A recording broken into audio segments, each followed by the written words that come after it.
2 extra minutes to figure out Zoom. And you probably just heard the Zoom voice tell you that we're going to be recording. So a couple things to be aware for the recording. We don't have the chat feature turned on because folks viewing the video later won't be able to see the chat.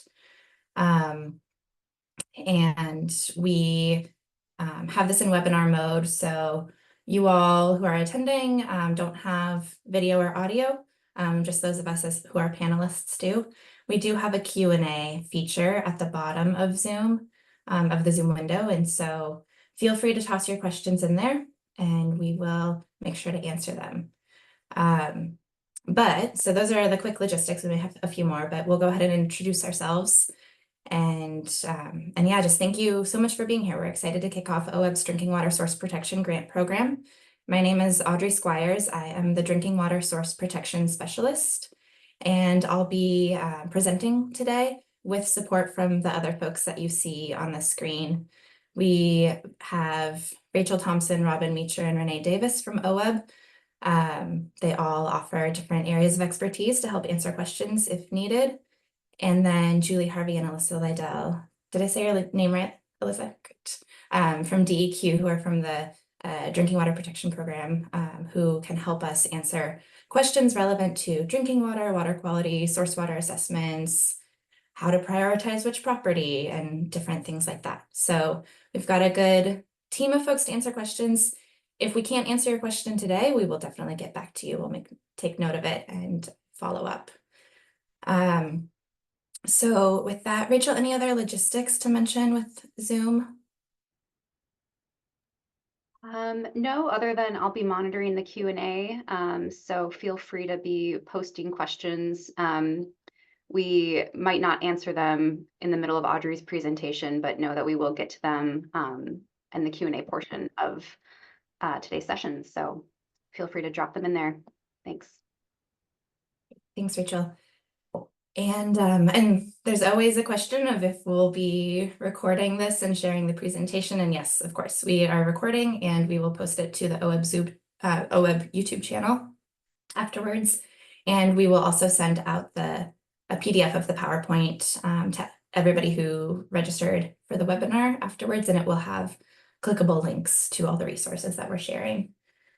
And so we are going to go through about a 25 to 30 minute presentation on the program, kind of high level, not getting into all of the weeds, but enough so you have an understanding of what the program is, and then we'll have about 30 minutes for questions.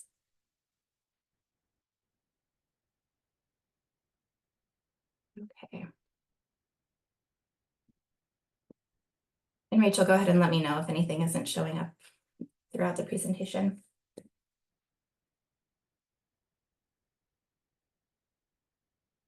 Here's an overview of what we'll be talking about today. We'll quickly go through the program background and purpose, just so we're grounded in the legislation and the rules.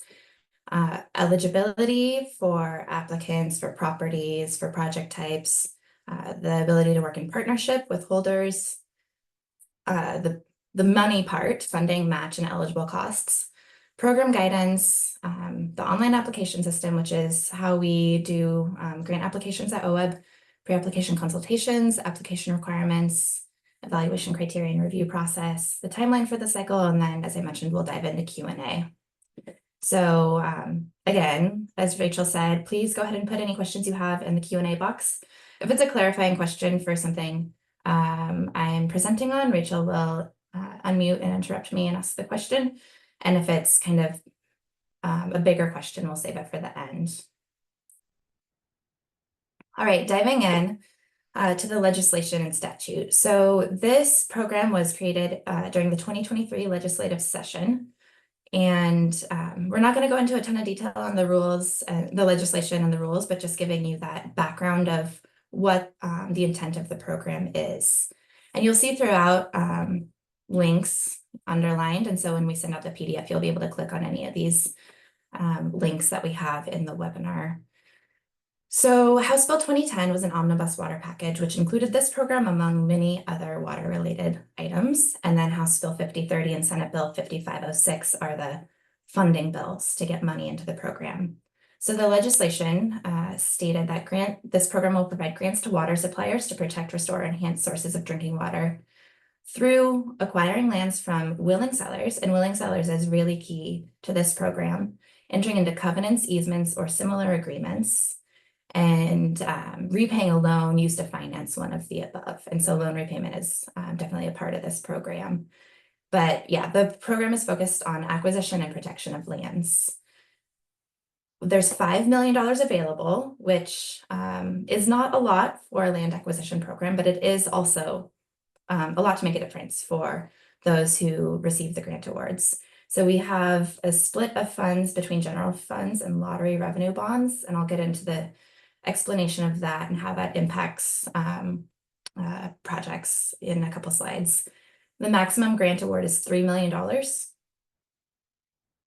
The legislation allows for partnerships with holders other than state agencies, and holders are defined in statute, but it's things like land trusts, soil and water conservation districts, tribes. And so that really is intended to help water suppliers who may not have the capacity to undertake this by themselves.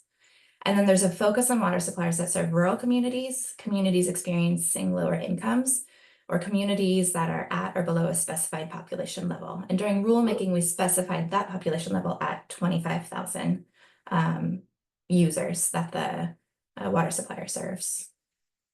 So we took this legislation and built it into administrative rules. And we, during the first half of 2024, spent a lot of time making a really comprehensive rule set with representation from a lot of different interested parties on the rule-making advisory committee.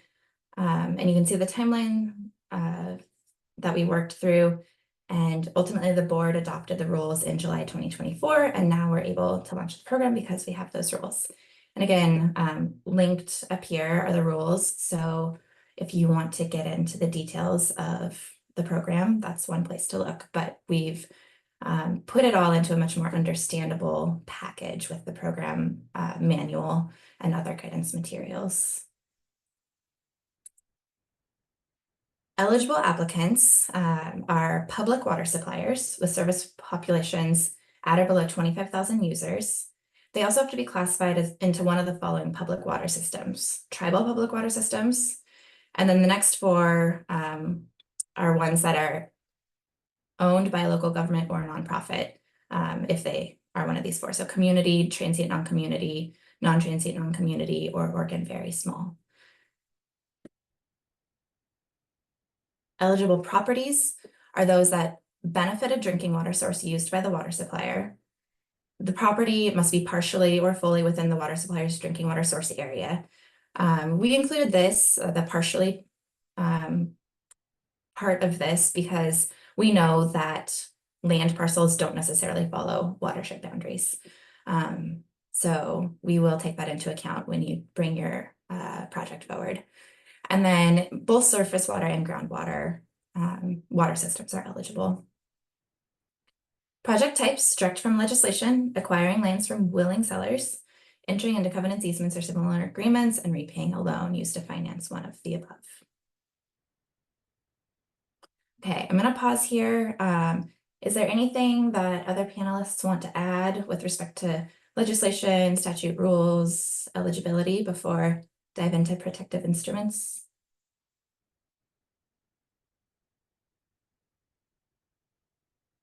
Okay. So we, during rulemaking, defined a term called protective instruments. And so because there are so many types of property interests and agreements that could qualify in this program, it's not just fee simple or conservation easement like in other OWEB land acquisition programs. We also have, as you can see, real covenants, equitable servitudes, because the water suppliers could be the holder, the beneficiary of the property interest rather than just a defined holder. So we bundled all of that into the term protective instrument to make it easier to refer to this suite of acquisition and legal agreement options that are part of this program. So you'll hear the term protective instrument throughout the presentation and definitely all throughout the program materials. And that's just referring to any type of agreement that you may undertake within this program. Partnerships are a key part of this program. We know that rural water suppliers may not have the time and expertise to undertake land acquisition or management of a property after it's acquired. And so this is the definition of partnership from our rules. It's that a water supplier may form a partnership with an eligible holder other than a state agency to provide support and capacity for the land transaction and or long-term management of the property. So keep that in mind. We really encourage water suppliers to pursue partnerships just to make the whole process a little bit easier. And when working with a partner, you can build the cost of working with a partner into your budget. And something to note, if you are pursuing a partnership for the project, you must submit documentation of a formal partnership commitment at the time of application. We have, as I mentioned earlier, $5 million available within the program. So we just want to really highlight that because when we're thinking about land acquisition, that won't fund 20 projects. It'll fund a few projects. And it depends. Projects may come through, you know, if it's a just like a riparian protection agreement, you know, a small conservation easement, it might only be a couple $100,000. But if it's a purchase of a large parcel of land, a fee simple acquisition, it could be several $1,000,000. So keep that in mind when you're applying. You can see the note we put on here that we encourage applicants to be conservative with their funding requests if possible, and really attempt to leverage other funding sources so that we can extend this funding to as many applicants as possible. But we also recognize that there isn't always a lot of other options, and acquisition is expensive. For match, we set in rule that the match requirement is 5%, and that is lower than most other OWEB programs. We wanted to make this program really accessible to these rural communities that we're focused on working with, and that's cash or in kind. And so I'm not going to read all the bullet points here, but this is a list of qualifying match, and you can dive into that in the program manual, which will be, I sent that out to before the webinar, but we'll send it out again after the webinar, and it's on the DWSP webpage on the OWEB website.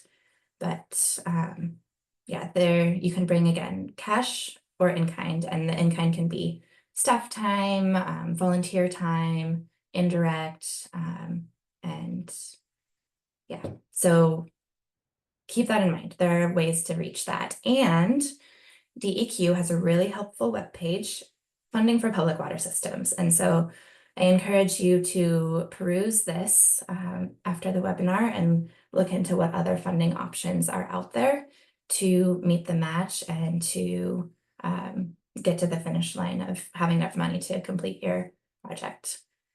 And I'm going to pause here again. Panelists, anything to add on the slides I just covered? Yeah, I have something, Audrey. We'll be updating, you'll see on the screen, the Coastal Workshop Summary of Funding Resources that will be updated this week with a fall 2024 document. So, and including this one. Awesome. Thanks, Melissa. And while you're on, do you want to plug the coastal workshops? Yeah.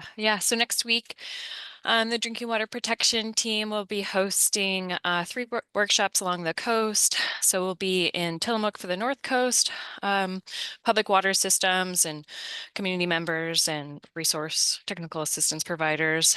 And then that's Tuesday, October 15th. And then Wednesday, October 16th will be in Newport.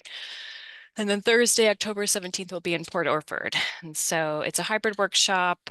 Also on our webpage under the Source Water Protection Workshops, there's a registration link. I know many folks on this webinar already signed up, but you can still register, and we'll be talking a lot about forestry, and Audrey will be talking about this grant as well. So we hope to see you there if you haven't signed up already.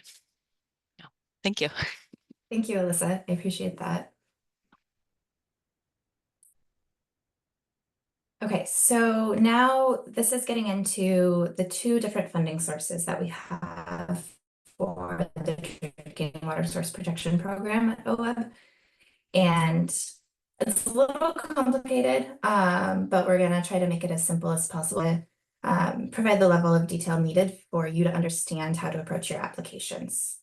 So we have $1 million of general funds available and $4 million of lottery revenue bonds, and they can fund their funding. What they can fund overlaps somewhat, but they also are different. And so lottery bonds are much more restrictive than general funds. And so that will show up in what they can pay for.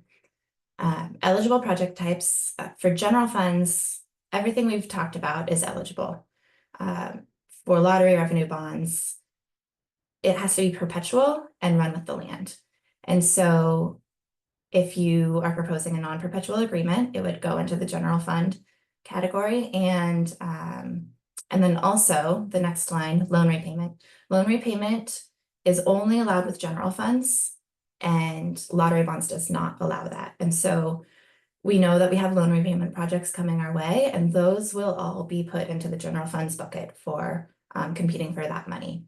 For the forward-looking projects, those will likely be put in the lottery revenue bonds category if it fits there. You do not need to indicate which you are applying to, but it's helpful for you to understand because of these next two rows, the look back period for expenses and for match.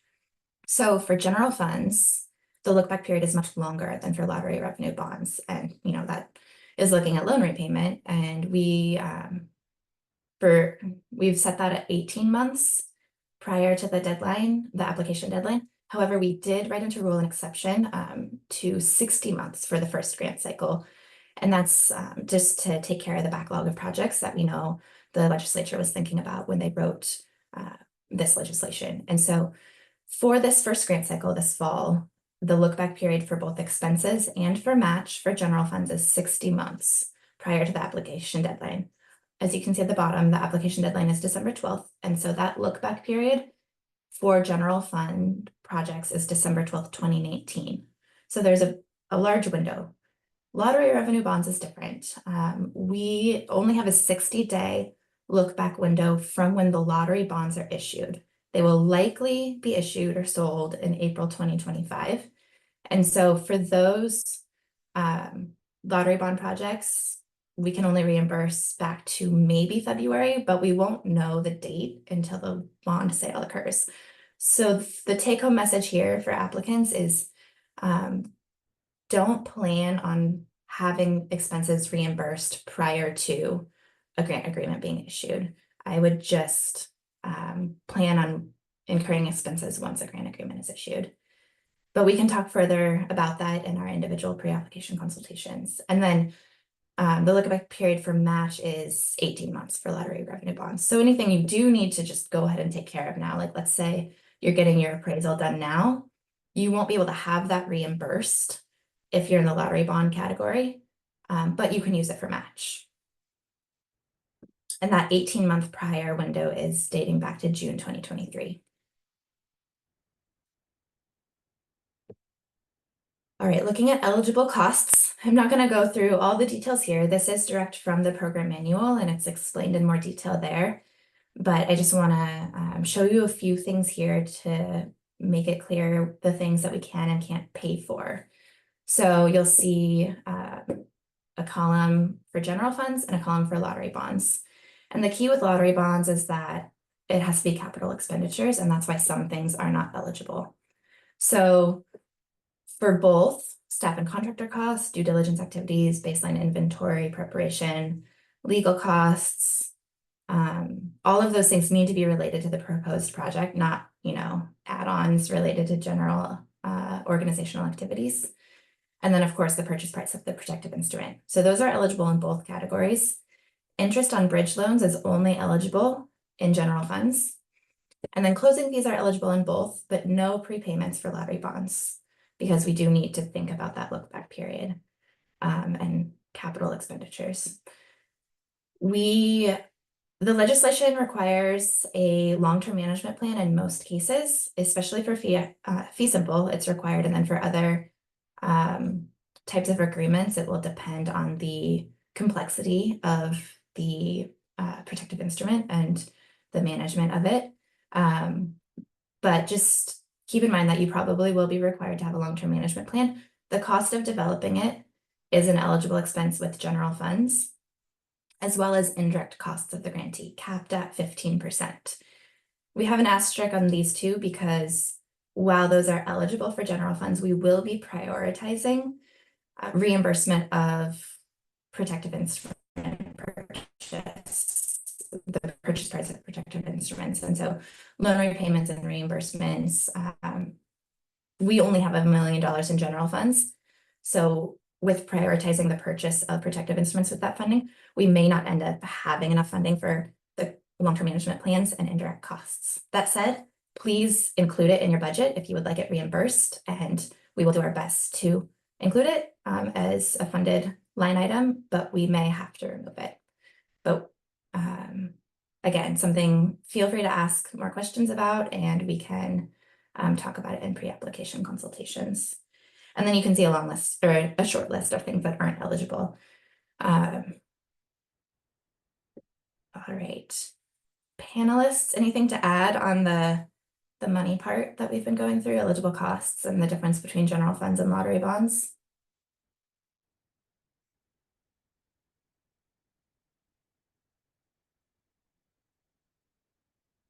Okay, I'll move on to the next slide. So we have guidance materials put together on our webpage, and I'm just highlighting what it looks like here and the items that we have put together. So again, when we send this out, there's a link up here for our webpage. You can also find it pretty quickly on the OWEB website under grant programs. We have a program manual, which goes into great detail about application requirements, eligibility, and then also what to expect if you are funded, the due diligence requirements of the project. There's appendices with guidance on appraisals and long-term management plans and baseline inventory preparation. We also have additional budget guidance linked here and a budget worksheet that can help you put your budget together, though you do need to submit it via the online application and not this spreadsheet, but it'll help you work through your budget. We have a title analysis sheet that can help you work through exceptions to title as you're looking at your preliminary title report. An appraisal contracting worksheet, and it's important to note that appraisals are not required at the time of application, but when you do go into working on the appraisal, this contracting worksheet can help you with that. A landowner acknowledgement form is on there, which is required for forward-looking projects, and then our evaluation criteria, which will show in a subsequent slide. The grant agreement template will be up in about a month, and I'll send an announcement out to folks once it's there. We are still in the review process with Department of Administrative Services on that. There's an application template. It's for reference only. You will be submitting your application online, but if you want to look at all the questions in advance and draft it up in a Word document to start with, you can utilize that. And then we have online application guidance, and it's for all OWEB programs. So you can see here that there's just a couple pages that are helpful for drinking water. As I mentioned, it's you'll be required to submit an online application. You can't submit the Word template for your application. And so this is just a screenshot from our webpage. It's an explanation of how to get a login for our online system and who to contact for that. And then this is the landing page of the online system. You'll click the button down here to apply online. You can go to the templates part up here to grab a template of the drinking water application, but that's also linked on the drinking water webpage. In advance of submitting your application, you are required to meet with me for pre-application consultation. And this is really to focus on making sure you understand the program. You can see the bullet points there of things we'll talk about, going through the guidance materials, the templates and forms, what requirements we have with long-term management plans, and we can talk about baseline inventories and appraisals and all the different aspects of the program to make sure you're fully up on what's required so that you can have a successful application. And then, of course, we'll talk through your proposed project, what the transaction is looking like, and the plan for long-term protection and due diligence requirements.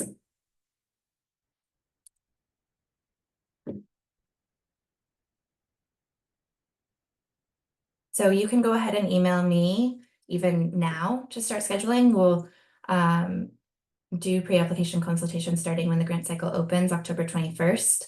And then and it sounds like I'm not coming through very well. Audrey, internet. it's actually happening very sporadically and it's short bursts, but I just wanted to confirm. So we're fine so far, but we'll tell you from here forward if there are big chunks where, especially during Q&A, that might be Okay. missed. Okay. Thank you. Yeah, and if I cut out for something and you know what I was going to say, you can jump on and say it. Yeah, I live rurally and don't always have the best internet, so I apologize for anything you're missing, but definitely ask questions in the Q&A, or panelists jump on and help me if needed.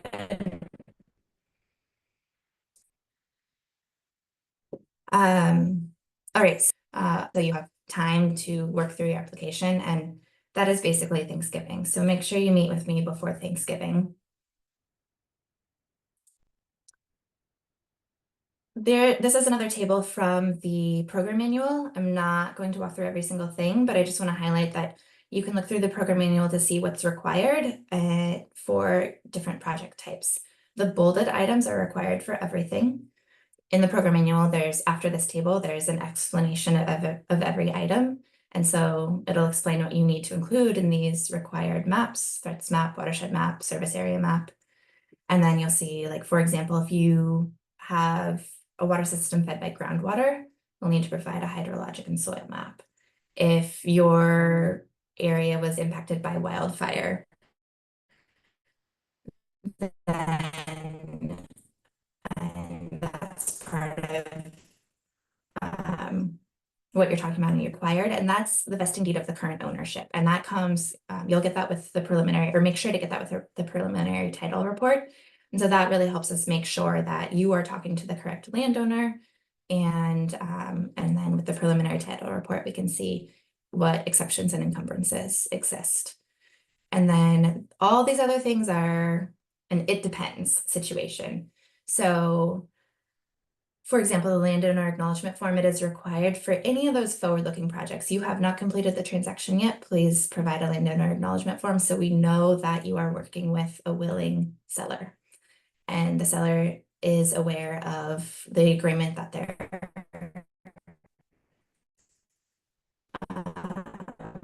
looking to with you. If you're doing loan repayment, Hey, Audrey. see the scenarios when these are required. Yep.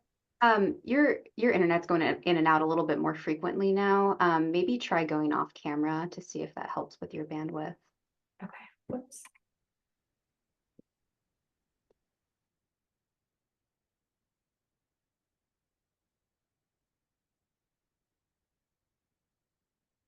Okay. Let me know if this works or not, and then we can. Yep, we can hear you. Okay. Thanks. All right, so like I was saying, this table and then the subsequent explanations in the program manual will help you understand if something is required at the application stage for your project. Some of these things, if you have them, include them, but they're not required at the application stage. They likely will be required at the due diligence stage after the project is funded.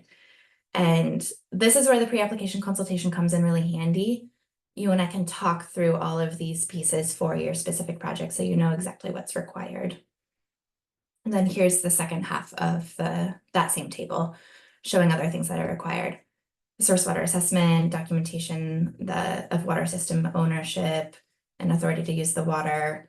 And then what's really key is authorization by the applicant's governing body. This is required in rule that you provide that the governing body has agreed that they do want to pursue this project and commit to it. And I actually want to go back and highlight. I mentioned a little bit about the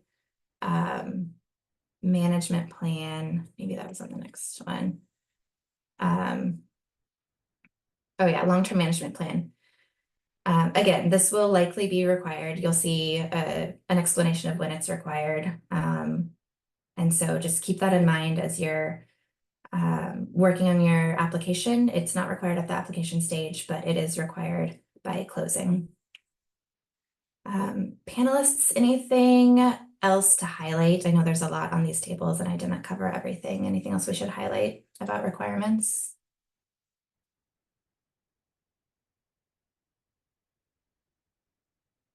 Okay. So now we'll talk about evaluation criteria. This is directly from rule, and we just put it into a succinct, approachable graphic. OWEB loves bubble diagrams. So this is our bubble diagram for drinking water source protection. And you can see that the colors relate. So for example, significance of the land protection to drinking water sources, a sub point on that is sensitive areas, potential pollutants, potential sources of pollution identified in the source water assessment. And so I encourage you to look at this as you're developing your application and try to hit on as many of these things as possible. And then this box over here shows that we will also be evaluating projects based on our climate-related evaluation criteria. OWEB staff will do the initial eligibility review right after the application deadline, and then we will be working with due diligence contractors and a technical review team to review the projects, and they will be utilizing this evaluation criteria. And I'll talk about that timeline for what it looks like after submitting an application. So the cycle opens on Monday, October 21st, and again, pre-application consultation is required. The cycle closes December 12th at 5 p.m. It's a strict 5 p.m. deadline because it is an online application system that just automatically closes. So please make sure to submit early so you don't run into any issues. Throughout January to March, we will be conducting reviews, as I mentioned. So we'll have soundness, due diligence, contractors, making sure that everything looks in order for the land transaction. And then we'll do technical reviews with a team of folks from various agencies. We haven't set the team yet, but we're looking at agencies and tribes and OSU Extension and different entities that have relevant expertise to review projects. We'll conduct virtual site visits with each applicant, so you have a chance to make your case to the reviewers. And keep in mind that you cannot add any additional information from your app beyond what's included in your application in the virtual site visit. So whatever you might want included in that presentation, make sure it's in your application. For example, pictures of the forest conditions or something like that that you might not think to toss into your application. April 2025 board meeting is when the board will approve recommended projects, and that's when grant agreements will be signed. And then we'll have an 18-month to closing deadline, which is approximately October 2026. And the last thing to share is remember to sign up for GovDelivery if you haven't. The link is up here. And so you'll get announcements about the program and other OWEB programs. My contact information is there, and you probably have seen it on the website too. So we'll pull this down and open it up for questions.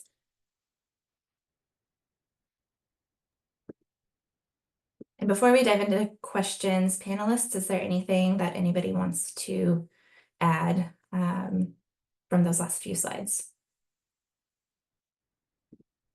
Okay, great.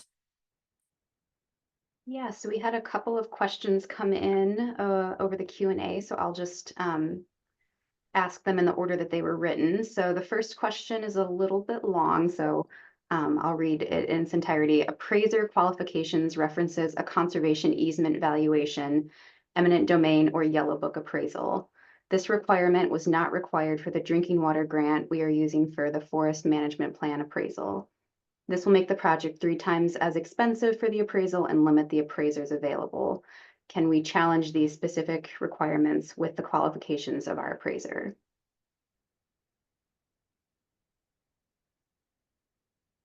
For this question, Robin or Renee, I might tap one of you to help me answer this. I don't have the same level of expertise as they do in appraisals. Robin, do you want to talk a bit? Well, actually, maybe I'll kick it off. And this may be one that it's potentially better to have a discussion about offline, because I wonder if there are some intricacies here with the type of project, one, and the instrument that you're using, and then also the considerations relative to general fund versus lottery revenue bond, and then first cycle versus other cycles. So I feel like there may be some layers to this that it might be helpful to have a conversation about.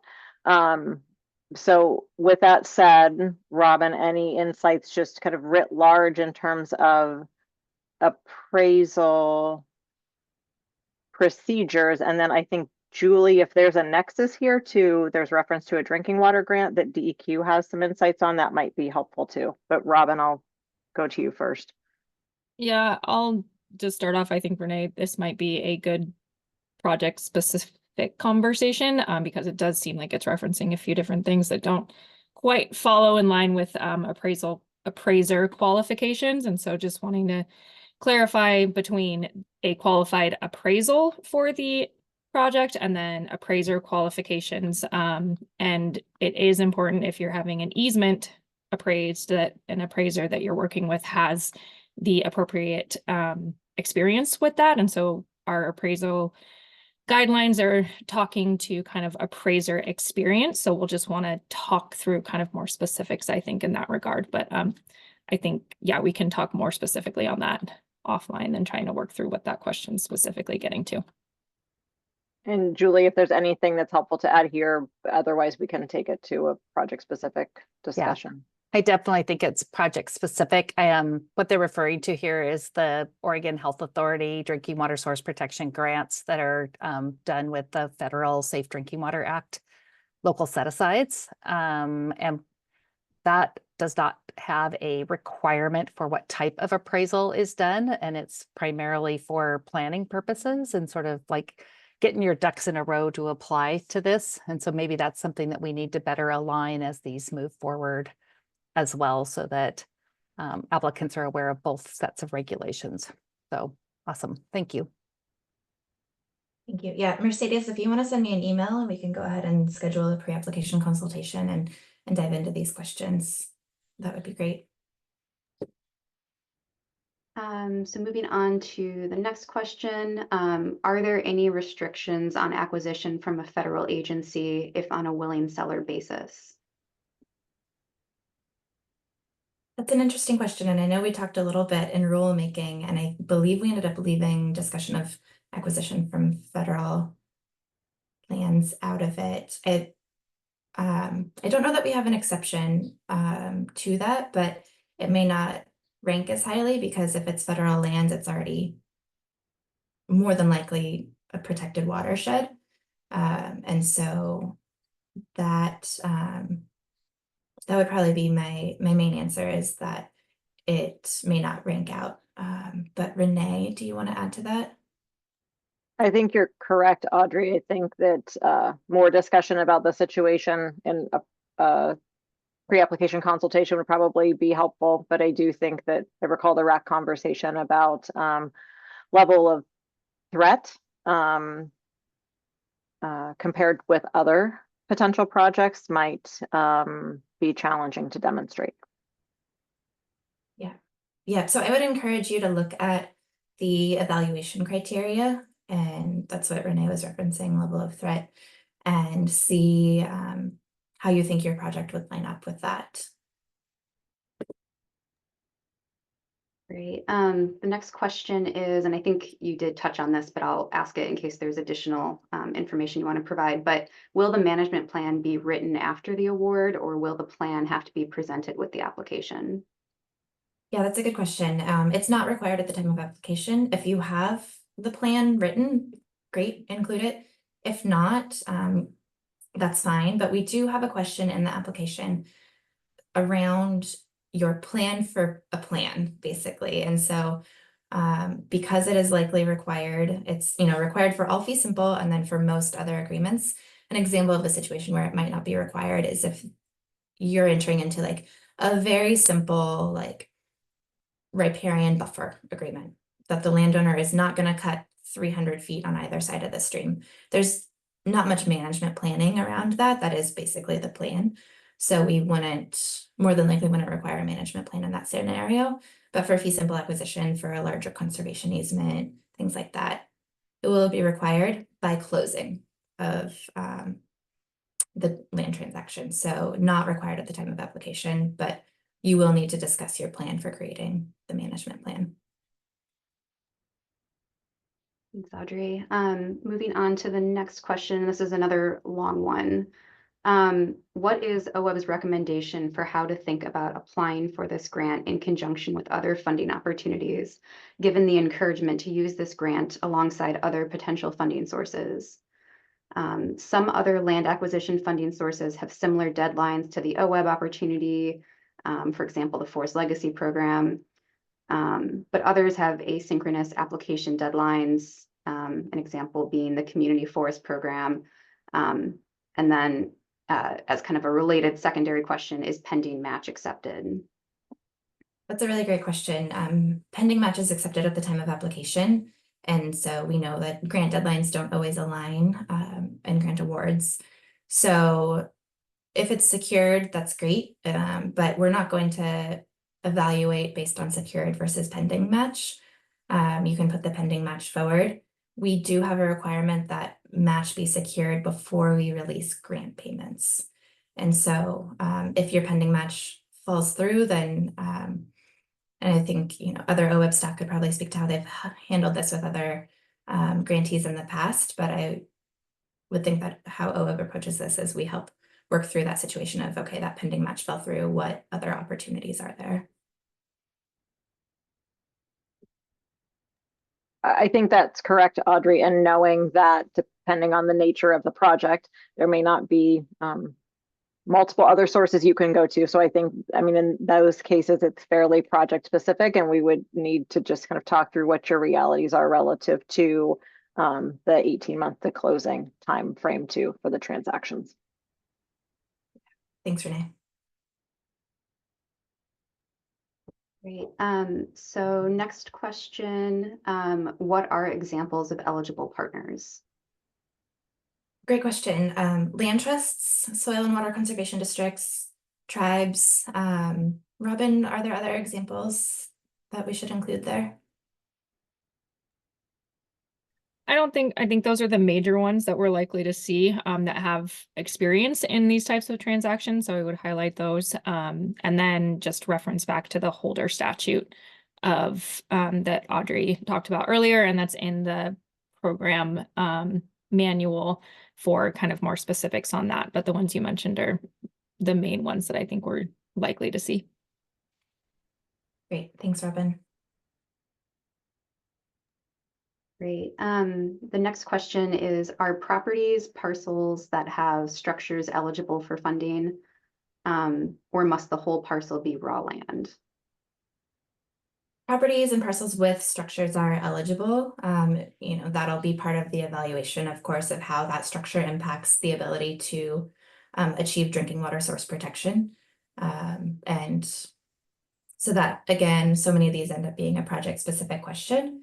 But when you schedule your pre-application consultation with me, you can send me a map showing the buildings, the structures, and we can talk about how that might impact the project. But yes, they are eligible. And then is the 18-month timeline between funding awarded and funding expenditure required, or is that a rough timeline at this point? The 18 months to closing timeline, that is in rule, 18 months to closing. So yes, that the timeline between funding awarded and funding expenditure is required. Looks like the next one's just a follow-up about the federal question, and they said they'll schedule a pre-app consultation. Let's see. This is a clarifying question. Just to clarify, the cost to complete a forest management plan for a forward-looking project would count towards the 5% match requirement. Yes, it would count. And then for applications involving loan repayment, where an MOU was in place with a land trust partner at the time of purchase, will additional documentation of partnership be required for the drinking water source protection application and award period? I think that should be sufficient, that's a partnership agreement. In rule, which we've put into the program manual, I think we do specify what should be included in that agreement. So and its roles and responsibilities are key. So if you don't have those roles and responsibilities outlined, you may need to just add a little amendment to it saying like, this is what the land trust will do, this is what the water supplier will do. But that MOU is a good starting point. Another match question, I may have missed it, but can you highlight again if there are any types of match sources that are ineligible?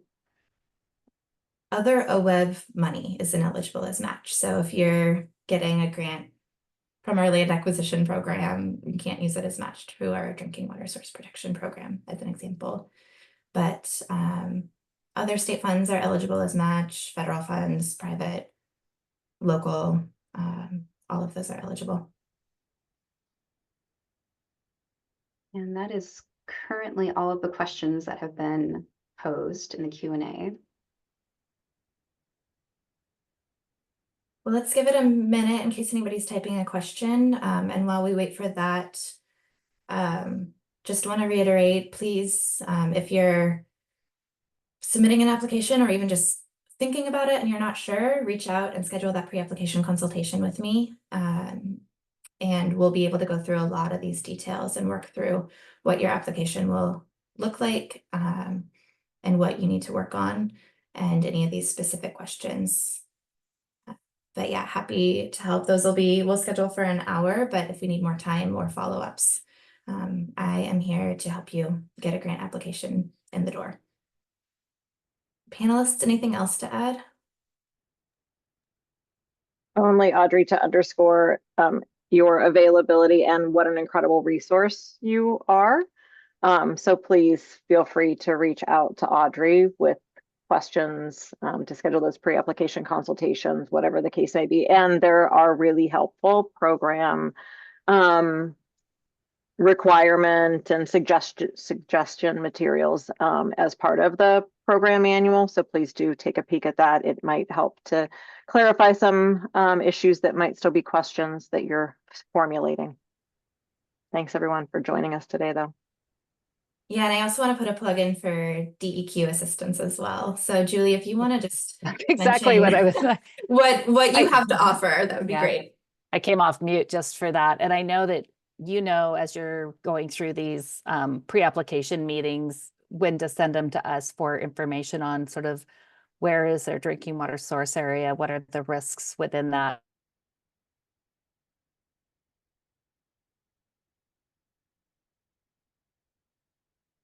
Julie's trying to freeze. What things are you trying to mitigate about that is additional information that DEQ holds for drinking water systems across the state.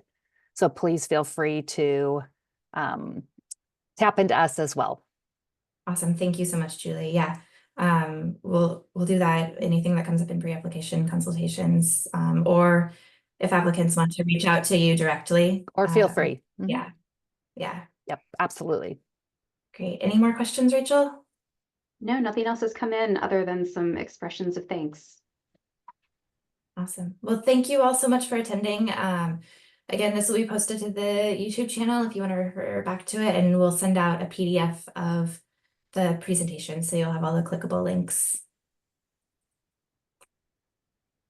And thank you to the panelists for attending and helping. Have a great day, everyone.